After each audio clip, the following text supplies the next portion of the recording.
اعوذ باللہ من الشیطان الرجیم بسم اللہ الرحمن الرحیم۔ پناہ مانگتا ہوں اللہ کی شیطان سے۔ شروع کرتا ہوں اللہ کے نام سے جو بڑا مہربان اور مسلسل رحم کرنے والا ہے۔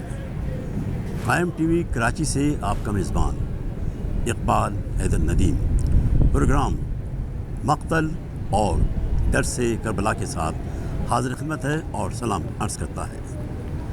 پاک ہے وہ ذات جو بے طلب عطا کرتا ہے، جو بے حساب دیتا ہے، جس کی عطا کو کوئی روک سکتا نہیں، جس کے فیصلے کو کوئی ٹوک سکتا نہیں۔ اے رب ذوالجلال تیری عزت و جلال کی قسم، تو لائق عبادت ہے، حمد کرنا تیری بڑی سعادت ہے۔ حضرت امام حسین علیہ السلام نے ارشاد فرمایا، ذلت کی زندگی سے عزت کی موت بہتر ہے۔ قتل حسین اصل میں مرگ یزید ہے، اسلام زندہ ہوتا ہے ہر کربلا کے بعد۔ ناظرین کرام، اس وقت ہمارے درمیان ملک کے ممتاز عالم دین، بے شمار کتابوں کے خالق، مفسر قرآن، عالی جناب حضرت علامہ سید رضی جعفر نقوی صاحب اور معروف نوخواں جن کا نام عالمی سطح پر پہچانا جاتا ہے، جناب وجیح حسن زیدی صاحب تشریف رکھتے ہیں۔ آئیے علامہ صاحب سے کچھ اس موضوع پر بات چیت کرتے ہیں۔ علامہ صاحب آپ کا بہت شکریہ، وجیح صاحب آپ کا بھی بہت شکریہ کہ آپ ہمارے پروگرام میں تشریف لائے اور اس پروگرام کو آپ نے وقت دیا۔ علامہ صاحب، آپ نے پچھلے پروگرام میں بتایا تھا کہ مولا حسین علیہ السلام مکے سے کوفے کی طرف روانہ ہو گئے۔ اس سے پہلے انہوں نے مسلمین عقیل کو بھیجا تھا وہاں پر کہ وہاں کے حالات معلوم کریں، تو اس کے بعد جب مسلمین عقیل نے انہیں خط لکھا کہ مولا آپ یہاں تشریف لے آئیے، آپ کے چاہنے والے بہت ہیں، تو اس کے بعد پھر کیا ہوا؟ اعوذ باللہ السمیع العلیم من الشیطان اللعین الرجیم، بسم اللہ الرحمن الرحیم، الحمدللہ رب العالمین والعاقبۃ للمتقین والصلاۃ والسلام علی سیدنا و نبینا ابی القاسم محمد وآلہ الطیبین الطاہرین المعصومین واللعنۃ علی اعدائہم اجمعین، اما بعد فقد قال اللہ سبحانہ وتعالی فی محکم کتابہ الکریم وقولہ الحق، بسم اللہ الرحمن الرحیم، ان اللہ اشتری من المؤمنین انفسہم و اموالہم بان لہم الجنہ۔ سورہ توبہ کی مشہور معروف آیت ہے کہ اللہ نے اہل ایمان سے ان کے جان اور مال کو خرید لیا اور اس کے بعد ان کے لیے جنت قرار۔ تو یہ آیت بتاتی ہے کہ سودا ہو چکا ہے، ان اللہ اشتری، اللہ نے خرید لیا ہے مومن کے نفسوں کو بھی، مال کو بھی۔ اب جان وہیں استعمال کرنی ہے جہاں اللہ چاہے، مال بھی وہیں خرچ کرنا ہے جہاں اللہ چاہے، جو خریداری سودا ہو چکا ہے، اس کا عوض جنت ہے۔ امام علی مقام کے سفر جو مدینہ منورہ سے شروع ہوا، مکے سے گزرتا ہوا کربلا تک پہنچا ہے، یہ پورا سفر ایک درس ہے۔ ہم کہہ سکتے ہیں کربلا قتل گاہ بھی ہے، درس گاہ بھی ہے۔ قتل گاہ ظاہر ہے کہ نواز رسول ان کے ساتھیوں کی، لیکن درس گاہ ہے۔ درس گاہ کس لحاظ سے؟ جی، ہر لحاظ سے ہمیں سمجھنا ہے کہ یہ کیا درس ملتا ہے، یہ جوانان کیوں آ رہے ہیں۔ شہزادہ قاسم جو ابھی بالغ بھی نہیں ہوا، وہ کیوں بے چین ہے موت کے لیے؟ جہاں 12-13 سال کا سن ہے، بے چین، موت کے لیے بے چین کیوں ہوئی؟ یہاں تک کہ جب امام نے اس کو کہا بھائی بالغ نہیں ہو تو پر جہاز ساقط ہے، رونے لگا، ہیں مجھے اجازت نہیں مل رہی۔ کیا مطلب ہے؟ بچہ بچہ جانتا تھا کہ یہ سرخرو ہونے کی جگہ ہے، جو یہاں آئے گا جان کا نذرانہ لے کر قیامت تک کے لیے زندہ ہو جائے گا۔ اور یہ بات واضح ہے، کربلا میں ایک طرف لاکھوں تھے، دوسری طرف 72 تھے۔ لاکھوں تاریخ انسانی سے حرف غلط کی طرح مٹ گئے، یہ 72 قیامت تک زندہ رہیں گے، قلب انسانی میں زندہ رہیں گے، ضمیر وجدان میں زندہ رہیں گے، بنی نوع انسان میں جو بھی صاحب عقل و فکر رہے گا اس کے اندر زندہ رہے گا کہ یہ کون لوگ تھے، کس جذبے کے ساتھ آ گئے تھے۔ بلا شبہ۔ اور ان میں ہر سطح کے لوگ ہیں، انتہائی بوڑھے بھی، جناب مسلم بن اوسجہ جن کی عمر 86 سال، پلکیں لٹک چکی تھی، مگر کیا ان کا جذبہ شہادت تھا؟ کربلا کے شہیدوں میں بالکل ابتدا میں جناب مسلم بن اوسجہ شہید ہوئے۔ پھر حبیب بن مظاہر امام اہل قام کے بچپن کے دوست، ایسی محبت تھی ان کو امام مظلوم سے کہ مدینے میں جب آتے تھے تو امام کے پیچھے پیچھے چلتے تھے اور امام کے قدموں کی مٹی اٹھاتے تھے، آنکھوں میں لگاتے تھے۔ اللہ اکبر یہ محبت یا ہے حسین، امام ہائے کے ہائے، قدموں سے۔ کیا جانسار سے واقعی محبت کرنے والے۔ تو یہ انسان سوچے کہ بھئی یہ لوگ کیوں آ رہے ہیں، کیا ہے، کیوں اپنی جان دینے کے لیے بے چینی سے آ رہے ہیں۔ سب کو پتہ ہے امام مظلوم نے جب مکے سے سفر اختیار کیا ہے تو درمیان میں کوئی 23-24 مقامات پر ٹھہرے ہیں۔ جہاں ٹھہرتے تھے وہاں نماز پڑھاتے تھے، نماز کے بعد خطبہ دیتے تھے، خطبے میں مقصد کو واضح کرتے تھے۔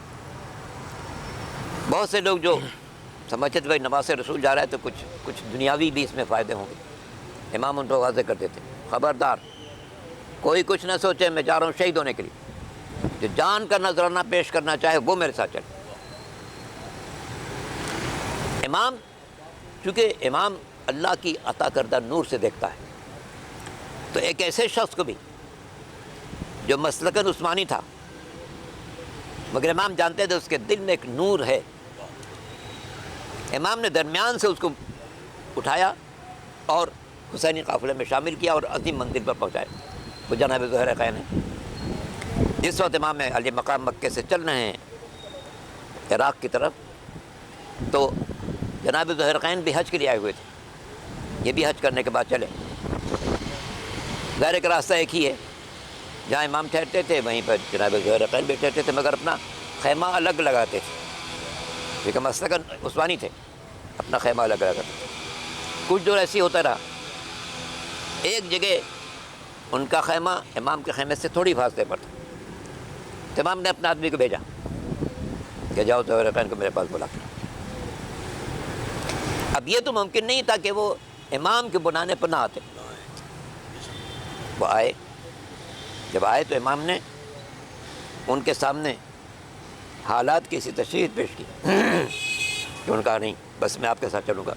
واپس گئے خیمے میں اپنے اہل و عیال سے جو ان کے ساتھ تھے، خادموں سے، سب سے کہا کہ تم لوگ جاؤ، میں امام کے ساتھ، تم کوفہ جاؤ گے، میں حسین کے ساتھ رہوں گا، کیونکہ دل کو بدل دیا تھا امام نے۔ یہ وہ ظہرقین ہیں۔ کربلا میں ان کے اثار کی کیفیت کیا ہے کہ جب ظہر کے نماز کے لیے امام کھڑے ہوئے ہیں اور جا کر دشمن سے کہا گیا کہ بھئی تھوڑا سا وقفہ دے دو، امام نماز ادا کریں، دشمن نے نہیں وقت دیا۔ دو آدمی کھڑے ہوئے کہ ہم اپنے سینے پر تیر کھائیں گے اور آپ امام نماز پڑھائیں گے۔ ایک سعید تھے اور ایک ظہرقین تھے۔ عالم کیا تھا، جب کوئی ادھر سے تیر آتا تھا یہ لوگ دوڑ کے اپنے سینے پر لیتے۔ کیا کیفیت ہو سکتی ہے، کیا جذبہ تھا ان لوگوں کا، کیا انقلاب امام نے برپا کر دیا تھا۔ تو اس سے ہم جو کہتے ہیں کربلا درسگاہ ہے، اس لیے کہ ہر انسان کے لیے سوچنے کا موقع ہے کہ کون سا جذبہ تھا جس کی بنا پر ظہر نے عثمانی مسلک کو چھوڑا، حسینی بنے، اور حسینی ایسے بنے کہ امام کے لیے دوڑ دوڑ کے اپنے سینے پر تیر کھا رہے ہیں تاکہ کوئی تیر امام کے قدموں تک نہ پہنچنے پائے۔ تو امام علی مقام نے ایسی ہیرو کو جمع کیا تھا۔ امام ہشتم نے جو فرمایا ہے کہ امام مظلوم نے ایسے ہیرو کو جمع کیا تھا جن کی روئے زمین پر کوئی مثال نہیں ہے، ظہر کی کوئی مثال نہیں ہے۔ تمہیں ایک شعر یاد آ رہا مثال نہیں۔ ہے اس پر، آپ کے جو موتی چنے گئے ہیں، محمد حسین نے موتی چنے ہیں، اس پہ شاعر نے کہا فراز دار پر بھی ذکر مولا ڈھونڈ لیتے ہیں، جنہیں جنت ملاتی ہے وہ رستہ ڈھونڈ لیتے ہیں۔ جزیدی پتھروں میں اتفاقاً حر بھی شامل تھا، مگر جو جوہری ہوتے ہیں ہیرا ڈھونڈ لیتے ہیں۔ مولا حسین نے ہیرے تلاش کیے ہیرے تھے۔ جمع کیے۔ واہ، تو یہ امام علی مقام چل رہے ہیں، مکے سے روانہ ہو رہے ہیں، تنعیم پر پہنچے۔ تنعیم جنہوں نے حج کیا ہے یا عمرہ کے وہ جانتے ہیں کہ مکہ جہاں ختم ہوتا ہے وہ جگہ نام تنعیم ہے، اور وہاں سے لوگ عمرے کا طواف بھی، جو لوگ مکے میں مقیم ہیں وہ تنعیم سے جا کے دوبارہ عمرے کا احرام باندھ کے آتے ہیں اور دوبارہ طواف کو کرتے ہیں۔ تو تنعیم تک امام پہنچے اور تنعیم پر آپ نے ایک شب قیام بھی کیا ہے، کیونکہ اس زمانہ میں مکے سے تھوڑا دور تھا، یعنی حرم سے سمجھیے کہ 8-10 کلومیٹر کے فاصلے پر وہ جگہ قیام کیا ہے۔ ایک روایت ہے کہ جب امام علیہ السلام تنعیم پر تھے، ایک مرتبہ آپ نے عراق کی طرف ہاتھ اٹھایا اور کہا وعلیکم السلام۔ تو نے پوچھا مولا آپ اس کو سلام کر رہے ہیں؟ فرمایا مسلم عقیل نے دارالامارہ سے السلام، کیونکہ امام علی مقام نے جب جناب مسلم کو بھیجا، اور اس وقت بھیجا جب کوفے کی طرف سے بے پناہ خطوط آئے کہ مولا آپ کسی کو بھیجیے، آپ خود تشریف لائیے، ہم آپ کے منتظر ہیں، ہم ہدایت آپ سے چاہتے ہیں، ہم آپ کے جس طرح سے آپ کے والد نے اس شہر کو انتخاب کیا تھا آپ بھی یہاں تشریف لائیں، یہاں ہی رہیں، ہم آپ سے فیض حاصل کریں، ہم آپ کی نورانیت سے کسب حاصل کریں۔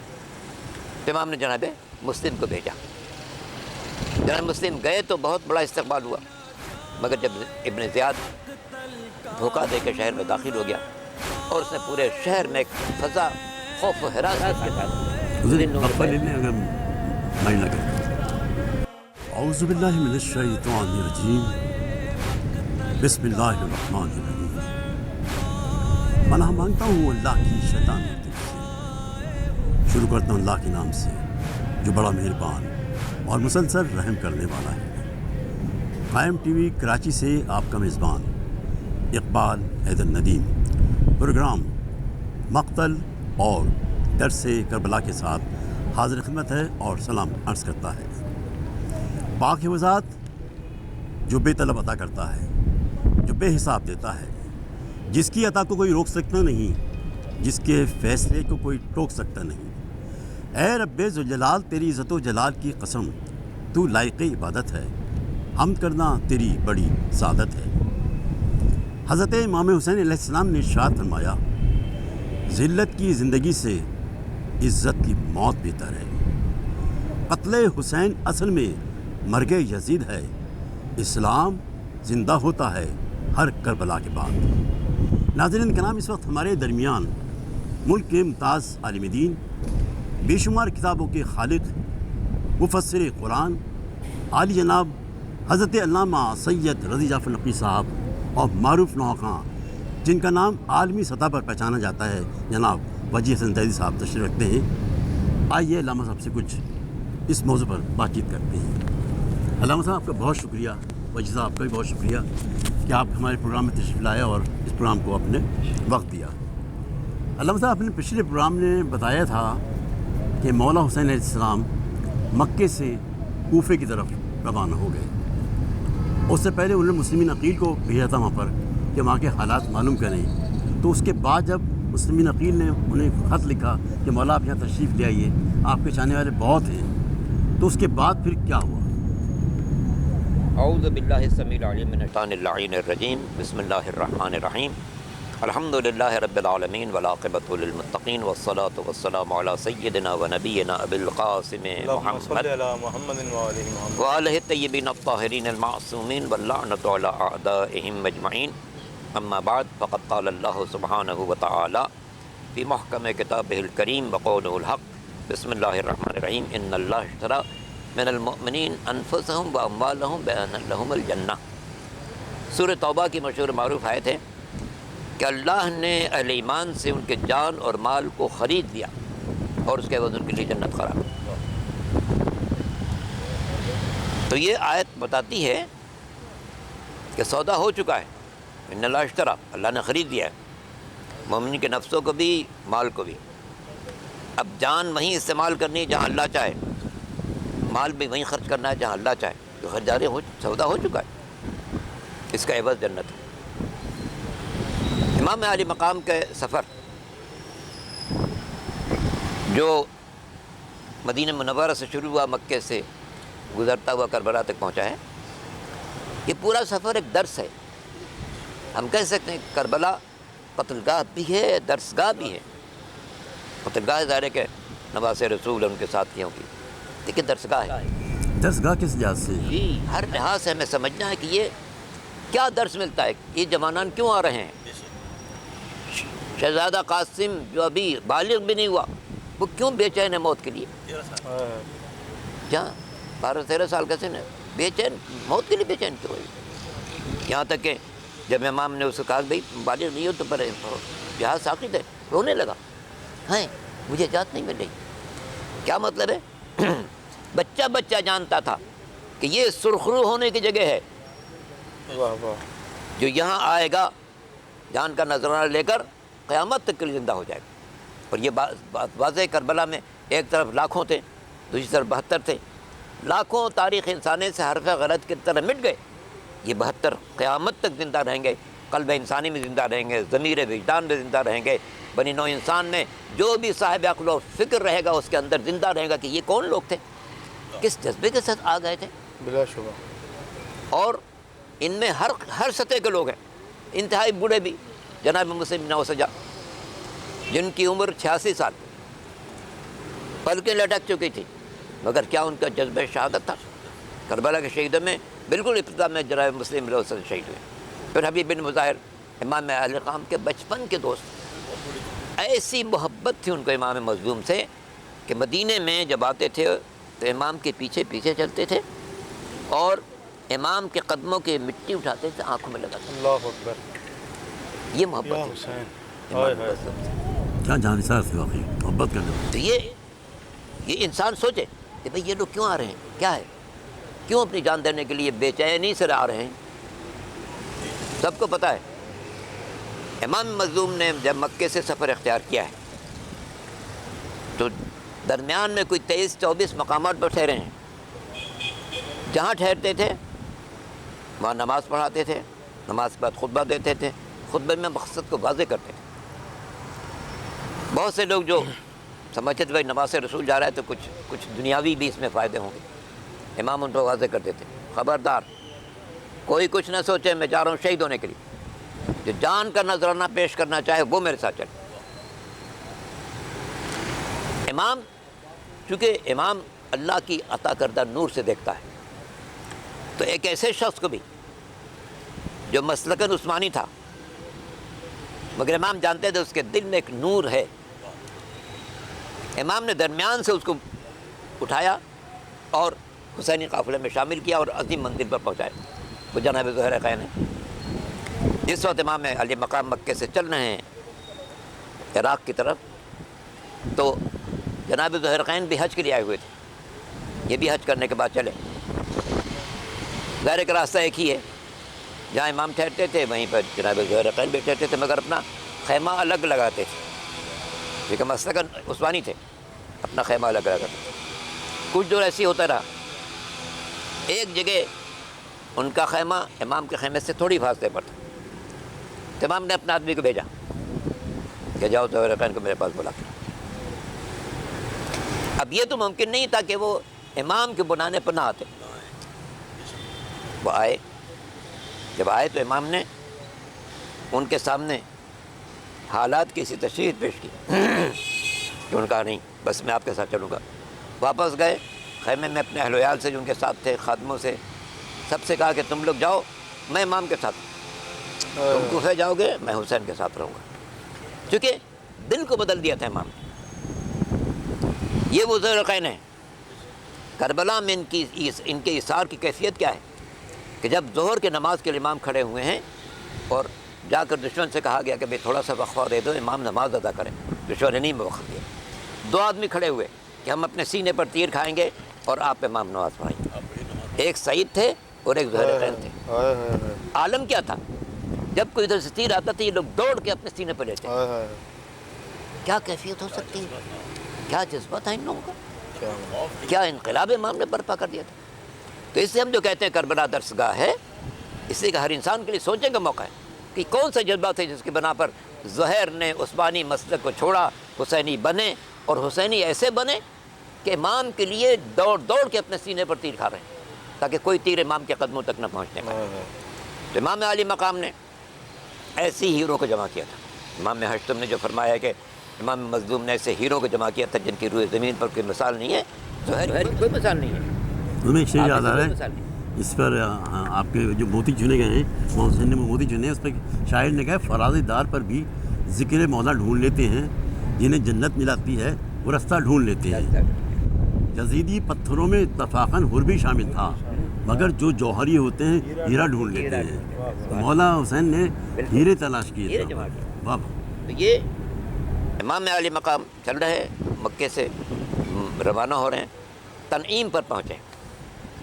تنعیم جنہوں نے حج کیا ہے یا عمرہ کے وہ جانتے ہیں کہ مکہ جہاں ختم ہوتا ہے وہ جگہ نام تنعیم ہے، اور وہاں سے لوگ عمرے کا طواف بھی، جو لوگ مکے میں مقیم ہیں وہ تنعیم سے جا کے دوبارہ عمرے کا احرام باندھ کے آتے ہیں اور دوبارہ طواف کو کرتے ہیں. تو تنعیم تک امام پہنچے.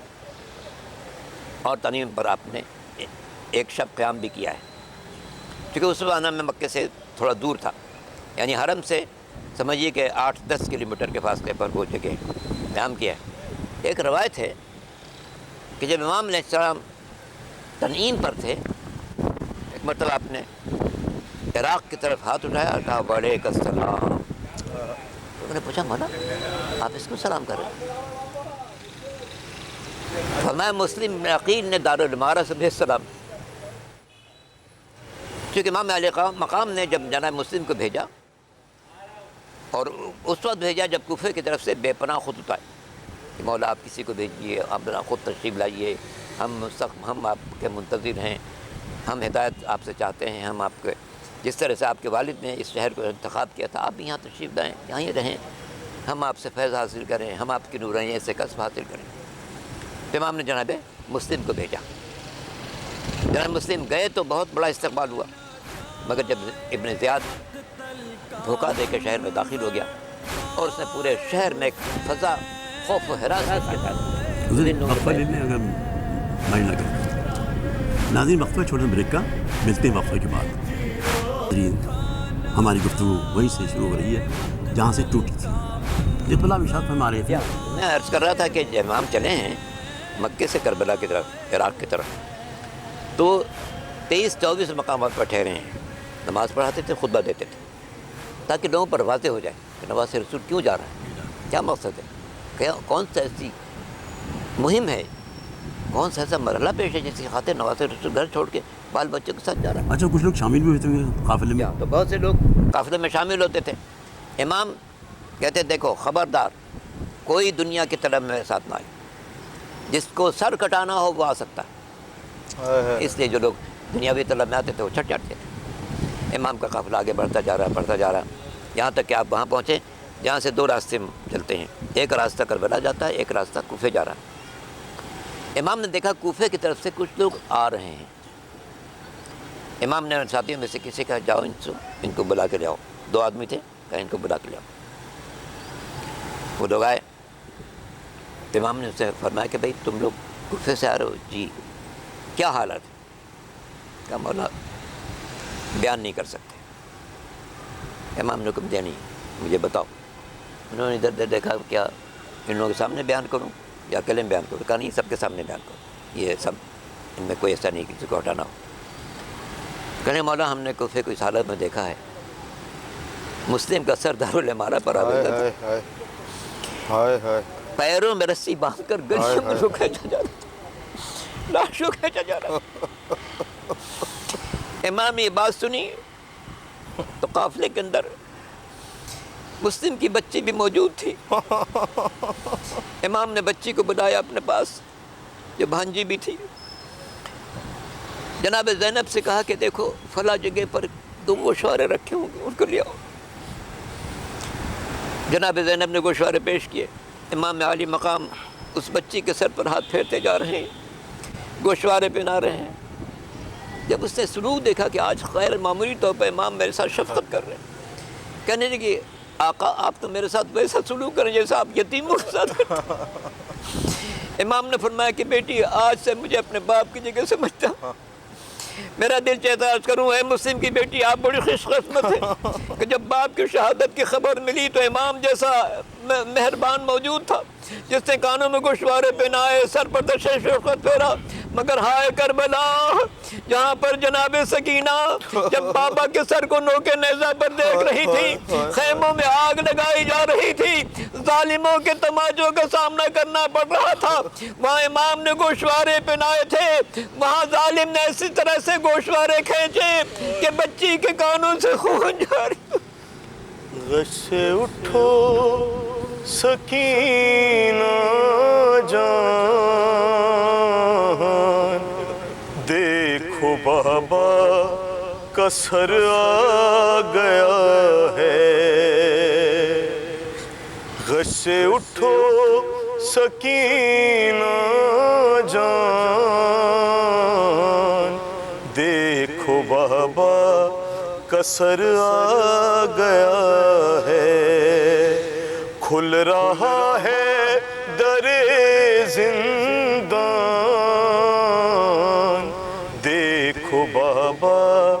قصر آ گیا ہے۔ جاگ جاؤ اے بابا کی پیاری، رب نے فریاد سن لی تمہاری۔ آنکھ کھولو یہ ماں قربان، دیکھو بابا کا سر آ گیا ہے۔ جس کے سینے پہ سوتی تھی کل تک، آج سر اس کا سینے پہ رکھ لو، ارے پورے کر لو سبھی ارمان،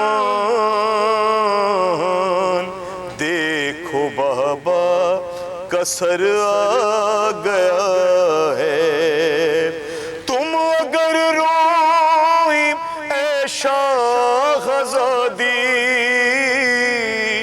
اور تکلیف بابا کو ہوگی، اب نہ رونا رہے یہ دہان، دیکھو بابا کا سر آ گیا ہے۔ لے کے بابا کے سر کو سکینہ ایسی سوئی کہ اٹھی کبھی نہ، پھر نہ یاسر ہوا اعلان، دیکھو بابا کا سر آ گیا ہے۔ غش سے اٹھو سکینہ جان، دیکھو بابا کا سر آ